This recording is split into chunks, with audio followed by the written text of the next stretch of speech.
ভাই টাকা তো আসেনি। টাকা আসেনি মানে টাকা তো পাঠানো হয়েছে, ওর সাথে নামটা আর বললাম না ওইটা। এরপরে সে ধরা খাওয়ার পরে বলতেছে ভাই আমার বাচ্চা হয়েছে, ওয়াইফের ডেলিভারি, হসপিটালের বিলে টাকাটা খরচ হয়ে গেছে, আমি এটা খরচ করে ফেলছি। পরে আবার পাঠাইছি আমরা।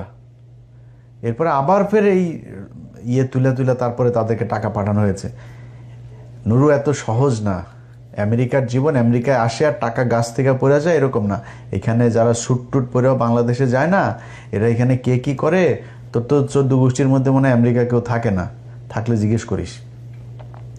ফকিন্নির বাচ্চা, তুই যে ভাব মারিস এখন, তোর যদি টাকা পয়সা সারা জীবনে যদি তুই বাংলাদেশের সালমান এফ রহমানও হইস, তাও আমরা বুঝবো তুই যে ফকিন্নির পোলা। তোর বাপ চরে থাকতো, তোরা এই কালায়া থেকে যায়, তারপরে তোর থাকার ঘর ছিল না, সেখানে কালায়াতে গিয়ে থাকতে, এটা আমরা জানি। এটা তুই কি ঠিক করতে পারবি? এই কথাগুলো আজকে আনতে চাইনি। ওর ইদানিং দেখবেন চলাফেরা, ওর পাঞ্জাবি মানে নতুন নতুন পাঞ্জাবি, তারপরে হাঁটার যে ধরন, হাঁটার ভাবটা দেখলে আপনি বুঝবেন যে ফকিন্নির পোলাদের টাকা পয়সা হইলে কি হয়, এটা এরে দেখে ভালো করে বুঝবেন। তো তার মূল কাজটা যেটা, সেটা হচ্ছে এখন যেটা হয়েছে, সে মূলত একটা ভাব ধরতে চাচ্ছে, একটা সুশীল সুশীল একটা ভাব ধরতে চাচ্ছে।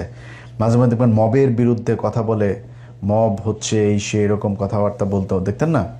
অথচ ওর এই যে কিছু ওর এই বাউফল, তারপর কি বলে কালায়া মালায়া এইসবের, ওর এই যে কিছু ওর এই বাউফল, তারপর কি বলে কালায়া মালায়া এইসবের কয়েক জায়গার গলা চিপার কিছু পোলাপানে নিয়ে ও এখানে ঢাকা শহরে মাস্তানি করেছে। এই 5 তারিখের বহুত মানুষের, আওয়ামী লীগের লোকজনের ব্যবসা প্রতিষ্ঠান, বাড়িঘর, এগুলো তো কালকে পোস্ট করেছে।